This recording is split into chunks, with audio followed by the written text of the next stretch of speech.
Happy Spookies, everybody. I hope you're all doing well, having the most excellent day. And okay, let's not pretend like it hasn't been a couple of years since I've uploaded a video. I think since then I've moved twice and I got a new job and things are really well. Let me know how you've been. I hope everybody genuinely has been doing well.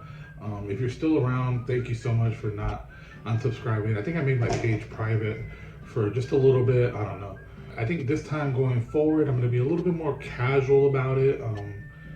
I think at first I had this mindset of I wanted to be a YouTuber and make it on there. You know what I mean? Like I had that goal, and there's nothing wrong with that. Completely nothing wrong with that. Tons of people do it every day. But I think now I prefer just to make a video every now and then about a movie and just shoot the shit here. Maybe every now and then we can do a horror pack. Those were like some of my favorite fucking things to do. Shout out to John and Alex if you're watching this by any chance. Thank you for making that happen. But yeah, maybe we can do that every other month or something like that. I wouldn't mind. Sorry, I had a brain fart there. With that being said, I really want to just talk about this. I might have talked about it before. I have no idea, to be honest. I don't think I did a video on it. Maybe in a Tubi video I might have mentioned it. I don't think so. Without Warning came out in 1980, directed by Greydon Clark. Now this movie is known for supposedly, I mean, I've looked into it and supposedly it is like what inspired the movie Predator and the guy to make Predator. The movie stars Jack Palance as Joe Taylor. We have Martin Landau as Sarge. We have Tara, I don't know if I'm saying that right, Tara Nutter as Sandy, and Christopher S. Nelson as Greg. This is basically about a bunch of teenagers that go camping. I think some of them go missing, and then they stumble upon, you know, some type of revelation in the movie that causes them to run into town and seek help. And here we run into our two other main people, actors Jack Palance and Martin Landau. And these two make the fucking movie. Straight up. That Martin Landau dude, I didn't look up to his filmography. Guaranteed he's in a bunch of shit. He's just fucking like super paranoid PTSD from fucking like probably Vietnam or some shit. And yeah, he does that really, really well. I'll try not to be too spoilery in the movie, but there's just a scene where his paranoia gets to him and it causes the death of somebody like innocent, basically. So I was like, I just think that he is probably the best part of the movie, next to the alien, which only comes out like really near the end, which is, I mean, the reveal is probably the second, I think, best part of the movie.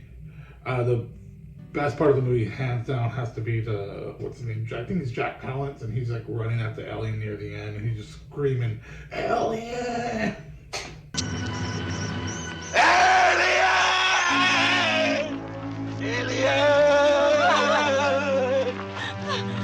Alien! The one thing I did want to note about this movie, sorry if I'm like kind of jumping all over the place, it's been a while. I have talked about this director of photography before, Dean Cudney. He's in the movie.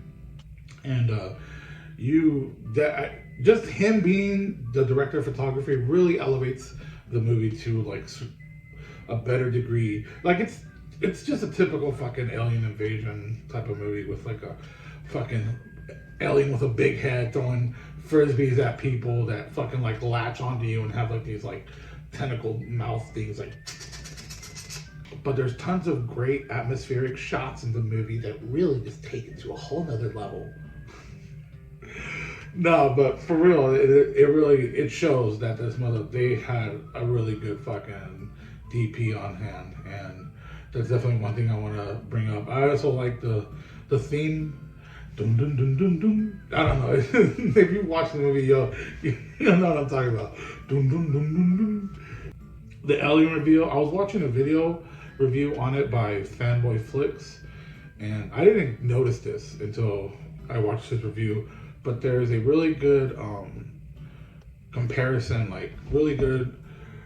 Basically, the director did want to pay homage to Psycho, and he basically ripped off the alien reveal scene by scene almost.